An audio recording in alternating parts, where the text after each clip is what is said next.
Operate basic security equipment. In this competency, you will learn the following. Select and prepare security equipment. Operate security equipment. Maintain security equipment.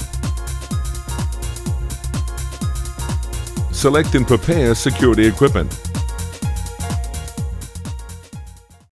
As a security officer, you will be required to be proficient with and use a range of equipment used in the industry.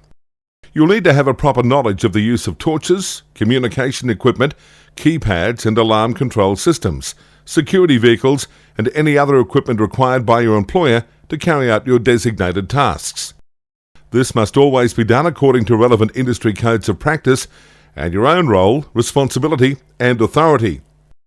Before starting each shift, you will need to identify what equipment will be needed throughout the course of the day.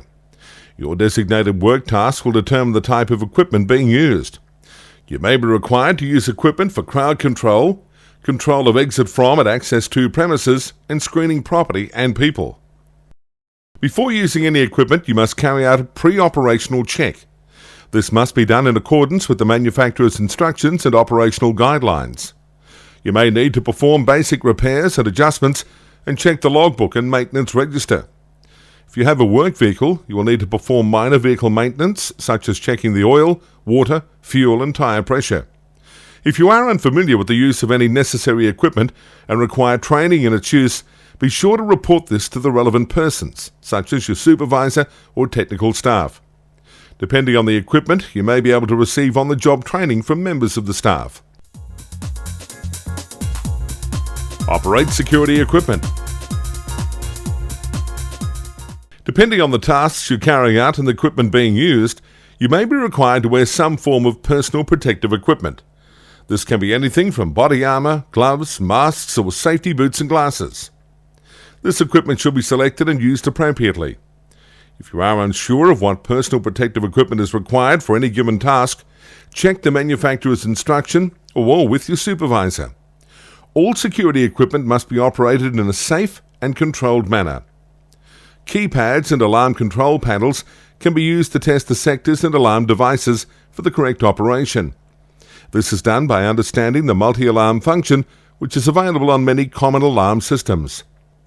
Many alarm systems can send messages showing which zones have been activated. This is known as a multi-alarm function. For example, this system has 8 zones. It can report each separate zone as it is activated. Reporting different zones gives you an advantage. You can actually tell which devices or detection equipment are being activated. This indicates that there may be an intruder in the premises moving about, not just one faulty detection device. The multi-alarm function enables you to monitor and actually track someone moving from room to room or from zone to zone. For example, if you have a reed switch on the front door and passive infrared detectors or PIRs in each room, you can actually track someone walking around the building simply by watching which zones are activated. You can test the monitoring system by walking around and checking which devices are activated.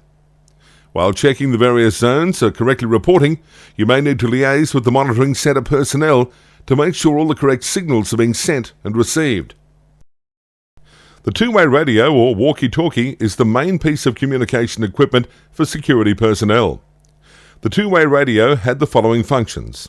1. An on-off switch that is sometimes incorporated into the volume control. 2. Channel selector. Always ascertain the correct operating channel and set it accordingly. 3. Volume control. Try to set it initially at about the midpoint. 4. Squelch control. Most radios now have this feature set automatically. To set a manual control, turn the dial until background noise is heard. Adjust the control unit until this noise is barely audible. This is the correct setting. 5. Conduct a test call to base and adjust the volume accordingly. Before leaving the security base, check the following. The radio is on. The radio is on the correct channel. The volume is turned up. The radio is working. Two-way radios and other communication devices can operate on different channels. The nature of the information you are communicating will determine the channel or equipment used. For example, general information relevant to all members of staff would be on a channel that all devices are tuned, whereas security-sensitive information would be on a private channel or communicated via a telephone. Ensure you are operating on the correct channel. Prior to leaving the radio issue area, make a test call to check that both transmission and reception are functioning correctly. Distortion occurs if the transmitter is held too close to the mouth or if a message is shouted. When holding the transmitter to speak, the point of your outstretched thumb should be touching your chin. This is about the correct distance for speaking at a normal volume. Speak a little more slowly than normal speech. Operate the speak switch for 1 second prior to speaking and hold it operated for 1 second after you have finished speaking. Failure to do this will usually result in the first and last words you say not being transmitted. Always listen for a short time before transmitting a message. This will ensure that you do not cut off or break into another transmission. Only use a piece of security equipment for its intended purpose, as outlined in your assignment instructions.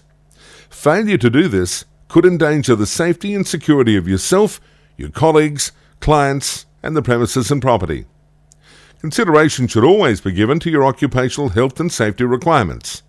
Using equipment differently from the intended purpose outlined in the manufacturer's instructions could also breach your company's public liability insurance and create potential legal issues for you and your employer. You will need to monitor any security equipment at your workplace for errors or deficiencies. If you discover any problems, you must follow your workplace procedures to resolve the issue. This could be anything from checking and performing basic repairs, reporting faults to technical staff, or sending an item back to the manufacturer for assessment and repair. Maintain security equipment. All equipment must be maintained and stored correctly. All vehicles should be locked and stored in safe, undercover area. All portable devices must be switched off and returned to the control center or reception. Alarm systems should be checked and activated if you're the last person to leave the building. Computers and other electronic equipment should be shut down correctly according to organizational procedures. At the end of a shift, you should clear your work area and dispose any waste material. In some cases, you may share work areas with other colleagues, so you must leave this space in a presentable, professional manner. Any equipment found to be faulty or damaged throughout the course of a shift should be reported for repair or replaced as necessary. This task will sometimes have to wait until the end of a shift. However, if you're unable to carry out your assigned tasks because of equipment malfunction, you should report immediately to your supervisor. Any relevant documentation needs to be completed. Some equipment may require yourself or your colleagues to sign out each day. Any equipment that has been taken should be returned and signed for. You may also need to complete appropriate documents for equipment faults and diagnosis, repair and replacement orders, and testing and inspection results.